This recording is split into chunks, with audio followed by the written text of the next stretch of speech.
예수님께서 우리에게 말씀해 주신 먼저 그의 나라와 그의 의를 구하라.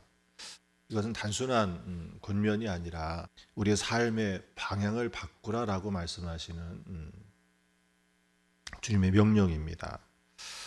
오늘 우리들의 삶을 보면 어떻습니까? 오늘 그리스도의 삶을 보면 어떻게 보면 염려가 우리 삶의 중심이죠. 근데 이것을 믿음의 중심으로 바꾸려는 거예요. 세상의 논리에서 하나님의 질서로 오늘 우리의 삶을 옮겨라 라고 말씀하시는 겁니다.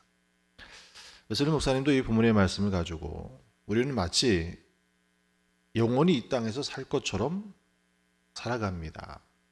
그러나 우리의 진짜 고향은 하늘입니다 라고 이 본문을 가지고 설교하셨다는 거예요. 그렇지 않습니까? 오늘 요한복음의 주제가 무엇이었습니까? 여전히 땅의 것을 가지고 주님의 말씀을 대하고 주님을 대하드리는 거예요. 그래서 주님께서는 계속해서 무엇을 말씀하셔요? 하늘의 것을 가지고 이 땅에 있는 우리들에게 그 복음을, 그러니 땅에 있는 사람들이 그것을 가지고 주님의 말씀을 들을 때 이해할 수 없죠. 거듭남을 이야기하셨을 때 어떻죠? 우리의 경험과 상식으로는 이해할 수 없는 말씀이었습니다. 그렇지만 어떻습니까? 그 말씀을 깨달을 때 거기에 참 생명이 있는 거예요. 우리가 대부분 이 땅을 살아가면서 무엇을 먹을까? 무엇을 입을까? 어쩌면 우리도 의식하지 못하는 중에 매일 고민하는 게 이거예요. 저도 많이 질문 받는 것 중에 한 가지가 뭐냐면 뭐 드시고 싶으세요? 그럼 참 고민이 돼요. 내가 먹고 싶은 걸 먹어야 되나? 저분이 뭘 드시고 싶어가지고 말씀하시는 건가? 먹을 거 하나만 가지고도 이 생각 저 생각 벌써 그 많아지드리는 거죠. 우리 출근을 준비하는 새벽에도 끝나시면 또 막 준비해가 출근하셔야 되잖아요. 그럼 어때요? 오늘 뭘 입고 가지? 날씨가 따뜻할까? 추울까? 그런 것 같지 않으면서도 우리는 이런 삶의 문제에 깊이 매여 살고 있다는 겁니다. 어쩌면 우리는 매일 삶 속에서 하나님의 나라보다는 우리의 생존의 문제,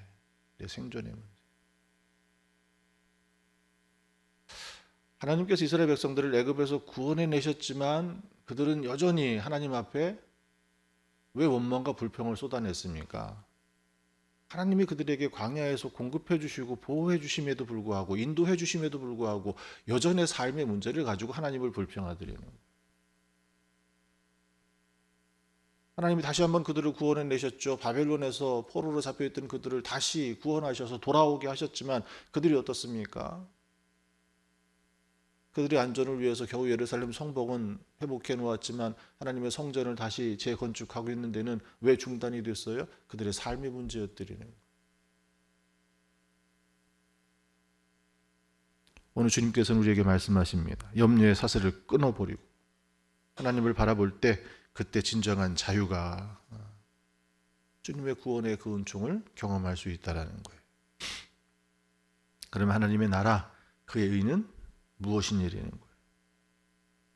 하나님의 나라는 성서시대의 사람들이 생각했던, 고대의 사람들이 생각했던 것처럼 신은 어떤 존재예요? 그 나라의 영토와 국경을 같이 하는 거예요. 그래서 요나가 하나님의 그 말씀에 자기 마음이 맞지 않으니까 어떻게 해요? 순종하지 않고 그 땅을 떠나버리죠. 하나님 없는 곳으로 가려고 그랬습니다. 하나님의 나라는 그것처럼 어떤 특정한 지역, 장소, 아니면 오늘 우리가 죽어서 가는 하늘의 나라, 그렇게 생각하는 경우가 있는데 결코 그렇지 않다라는 거예요. 하나님의 나라는 어떻게 보면 상태로 이해하는 것이 훨씬 더 분명하게 이해할 수 있습니다. 하나님의 나라는 하나님의 다스림과 통치가 우리 마음과 삶 속에 이루어지는 바로 그 상태예요. 그러니 오늘 하나님의 나라를 우리가 살아가는 매일의 삶 속에서 내가 어떤 가치, 사고방식 속에, 그리고 무엇을 선택하고 살아가느냐 속에 그 하나님의 나라가 우리 삶 속에서 이루어진다라는 것입니다. 우리가 하나님의 나라를 구한다는 것은 바로 그렇게 하나님의 통치에 순종하는, 그의 말씀에, 그의 뜻에 순종하고 그분과 함께 동행하는 삶을, 그의 뜻을 쫓아서 그가 기뻐하시는 그 말씀대로 살아가는 삶이 그것이라는 것을 의미하는 거예요.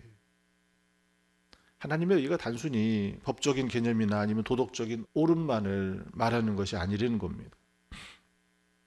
하나님이 우리에게 요구하시는 의는 단순히 그냥 종교적인 행위, 예배를 드리고 기도를 하고 자순절의 절기니까 이렇게 이 절기를 잘 지나가고 그것에 국한되어지지 않는다는 거예요. 모든 삶의 자리, 오늘 우리가 사는 모든 삶의 자리, 낮에는 보이고 밤에는 보이지 않으니까 낮에는 신의 눈치를 보고 밤에는 우리 마음대로 어두워서 신이 우리를 볼 수 없는 것처럼 그래서 마음대로 살아가는, 겉으로는 어떻습니까? 드러나니까 착한 행실을 하지만 그의 속마음은 주님이 말씀하셨던 것처럼 악독이 가득한 삶을 살고 있다면, 그렇게 살아가는 삶은 하나님의 의를 붙들고 살아가는 삶이 아니래요. 하나님의 의는 우리의 모든 삶의 자리에서 우리가 그것을 바라고 그것을 행하는 삶을 살아야 됩니다.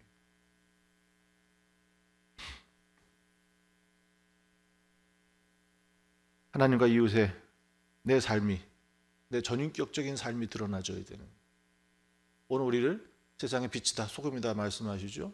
여러분 그렇게 세상에서 빛으로 소금으로 살아가고 있습니까? 오늘 우리 교회 공동체가 무엇을, 주님께서 이 땅에 왜 우리를 공동체로 세워놓으셨느냐라고 하는, 교회는, 성도의 삶은 사도행전 2장에 있는 말씀처럼 제자의 가르침을 받아 그렇게 사는 거예요. 그게 오늘 성도들이 살아가야 될 삶의 자리입니다. 그리고 여러분들이 어떻습니까? 주일날 예배에서 설교의 말씀을 들으면 그것이 한 주간의 삶에 뭐가 되는 거예요? 실천의 과제가 되어야 되는 거예요. 그걸 붙들고 기도하고 서로 교제하고 나누고 그렇게 살아가면서, 오늘 이 말씀을 들었다면 여러분이 오늘 하루의 삶이 어떠해야 되는 거예요? 이 말씀에, 오늘 내 삶 속에 부딪힌 그 말씀을 붙들고 기도하고 그렇게 살아가야 되는 거예요. 그게 성도들이 살아가야 될 삶입니다. 오늘 우리가 빛으로 소금으로 세상에 보내셨다면 여러분들이 세상 속에서 어떻게 살아가야 되는 거예요? 주님의 말씀을 가지고 공의와 정의를 이루어내며 살아가야 되는 거예요.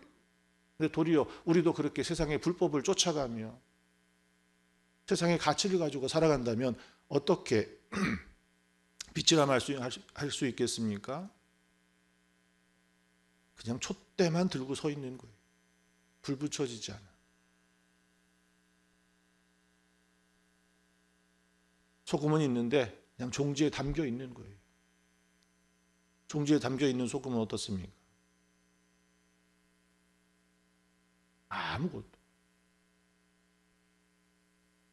교회는 어떤 모습이 되어야 됩니까? 공동체는 초대교회 성도들이 살아갔던 것처럼 성도들의 삶을 살피고 돌보아서 내 것을 내놓아서, 내 것을 내 것으로 주장하지 않고 사도들의 발 앞에 내놓아서 하나님께 드려주고 그것이 그들의 삶을 살피고 돌보는 위로자가 되어주고 격려자가 되어주고, 그것이 세상에 선한 영향력을 끼쳐서 저들이 그리스도인이야라고 말을 들을 수 있는 그런 교회의 모습이, 그게 하나님의 의를 오늘 우리의 삶 속에 이루어내는 일입니다. 사도 요한이 우리에게 이야기했습니다. 보지 못하는 하나님을 사랑한다고 하면서 보이는 형제를 미워하면 이것은 거짓말이래요. 하나님의 의는 우리 행동으로, 우리의 삶에서 드러나줘야 된다는 것입니다. 그럼 이렇게 우리가 먼저 그의 나라를 구한 그들에게 주시는 약속이 무엇입니까? 오늘 주님께서는 이 모든 것을 너희에게 더하시리라 라고 말씀하고 계시더래요. 그렇게 우리가 하나님의 그 나라를 바라보고 하나님의 그 의를 가지고 우리가 살아갈 때 주님께서는 이 모든 것을 너에게 더하실 것이라고 말씀하셔요. 요한일서 목사님은 이 말씀을 하나님의 확실한 언약이다 라고 말씀하고 있어요. 왜 확실한 언약입니까? 하나님이 어떤 분이세요? 하나님은 신실하신 분이세요. 하나님은 신실하신 분이세요. 우리가 수요일마다 이사야서를 보고 있는데 이사야의 말씀을 보면 하나님이 어떻게 하십니까? 바빌론의 포로로 잡힌 그들을 다시 돌아오게 하신다고 약속의 말씀을 주고 계시죠. 그런데 이사야가 그 말씀을 선포하고 그들이 돌아온 때에는 100년 후예요. 그럼 이사야의 말씀을 들었던 사람들은 어때요? 이제나 저제나 그건 일이 언제 일어날 것이냐고 하나님의 말씀이 마치 거짓말처럼 헛소문인 것처럼 그렇게 여길지 모르지만 그런 하나님은 어떻습니까? 분명히 이루시더라는 거예요. 하나님은 신실하신 분이기 때문에 그렇습니다. 그래서 우리의 믿음은 결코 헛된 일이 아니라는 거예요.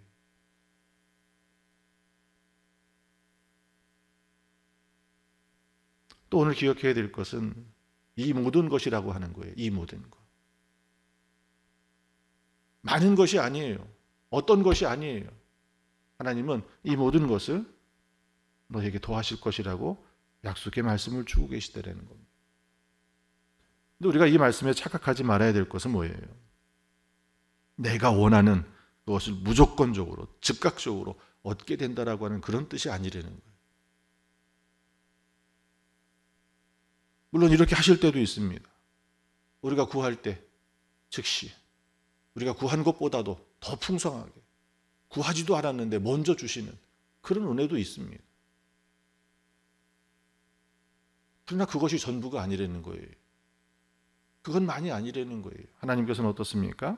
가장 적절한 시기와 방법에 오늘 우리에게 풍성히 주시겠다라고 하는 그 의미가 이 말씀 속에 담겨져 있는 거예요.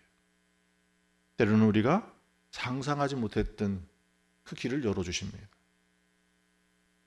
때로는 우리가 전혀 그것을 이해하지 못해요. 그럼에도 하나님께서는 그 속에 가장 최선의 것을 우리에게 주신다라는 것입니다.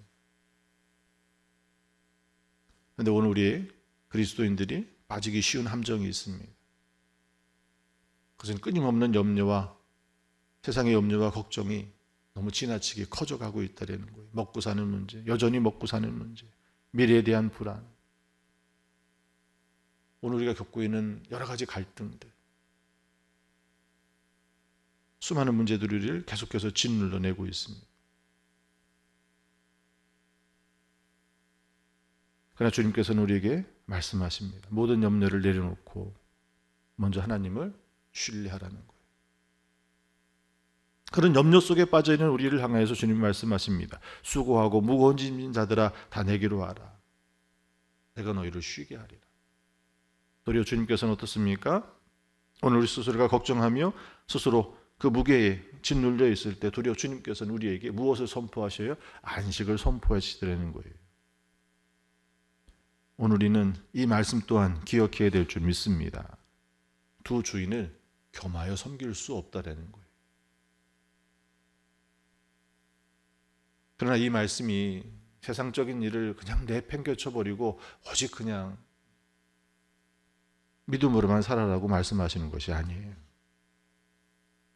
이 말씀은 우리의 삶의 우선순위를 어디에 두어야 될 것이냐라고 하는 것을 깨닫고 그렇게 세우라는 것입니다.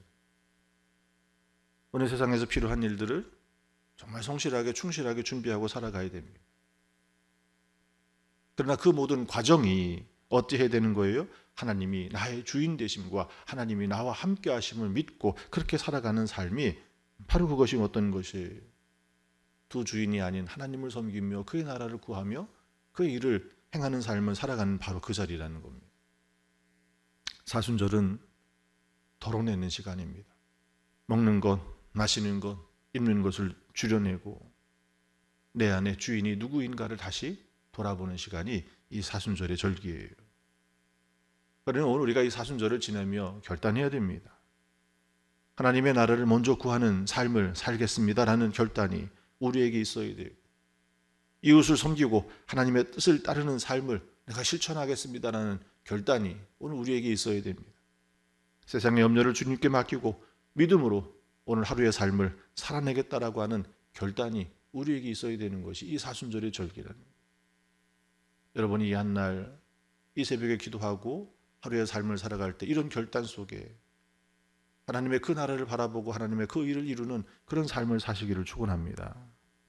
웨슬리 목사님도 그때 이렇게 말씀하셔요. 하나님을 먼저 구하는 이들은 현재와 미래의 행복을 모두 얻게 될 것이라는 거예요.